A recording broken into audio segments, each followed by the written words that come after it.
नमस्कार दोस्तों, कैसे हैं आप सब। इंडियन स्टेट्स में आप सबका स्वागत है। और आज हम बात करने वाले हैं बजट 2023 पर।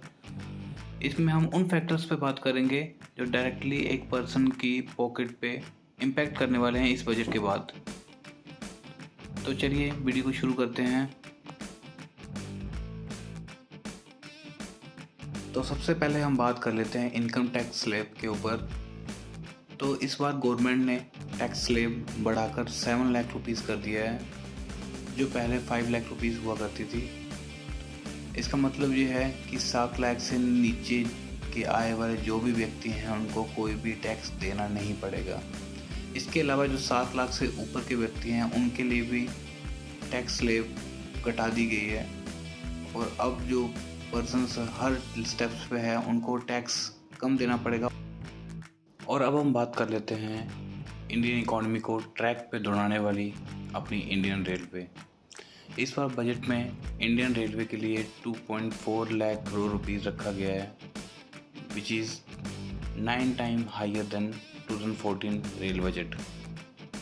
इस रेल बजट पे बेसिकली फोकस किया जाएगा जो आने वाले इंडियन रेलवे की ट्रेन्स हैं, इसके अलावा जो इंडियन रेलवे के प्रोजेक्ट्स हैं, जो फेंसिंग है, ट्रैक्स हैं, उन पे बेसिकली फोकस किया जाएगा। तो अब हम बात कर लेते हैं इंडियन डिफेंस के बारे में। इस बार बजट में डिफेंस के लिए 6.2 लाख करोड़ रुपीज़ रखा गया है, which is 8% of the total GDP and 16% direct hike from the last year. Project expenditure government का मोटो है पुरानी मशीनरी है उनको रिप्लेस करके न्यू मशीनरी परचेज करना और डिफेंस को मॉडर्नाइजेशन करना। इसके अलावा ये एक्सपेंडिचर इंफ्रास्ट्रक्चर पे के लिए भी है और काफ़ी सारा अमाउंट ये सैलरीज और जो पेंशन स्कीम्स हैं उन पे जाता है।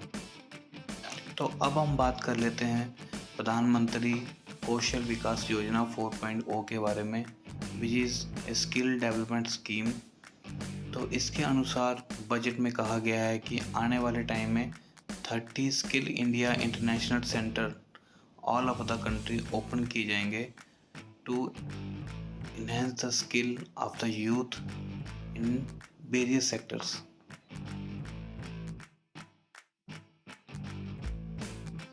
अब हम बात कर लेते हैं इंडिया के ट्रांसपोर्टेशन सिस्टम के बारे में, बेसिकली एयर ट्रांसपोर्टेशन सिस्टम। इसमें इस बजट में प्लान्ड है कि 50 न्यू एयरपोर्ट्स, हेलीपैड्स या एडवांस लैंडिंग सिस्टम्स हैं वो ओपन किए जाएंगे all over the country, not only for the passengers but also to enhance the shipping and reduce the down time.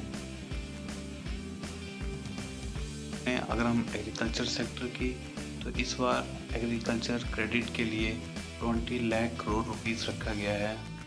इसके अलावा गवर्नमेंट का प्लान है कि नेक्स्ट 3 इयर्स में 1 करोड़ फार्मर्स को असिस्ट किया जाएगा टुवर्ड्स नेचुरल फार्मिंग को अडॉप्ट करने के लिए।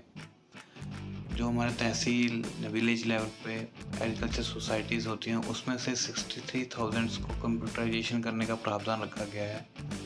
इस बार का बजट एग्रीकल्चर में से फिशरी, डेयरी फार्मिंग, इन पे फोकस किया गया है।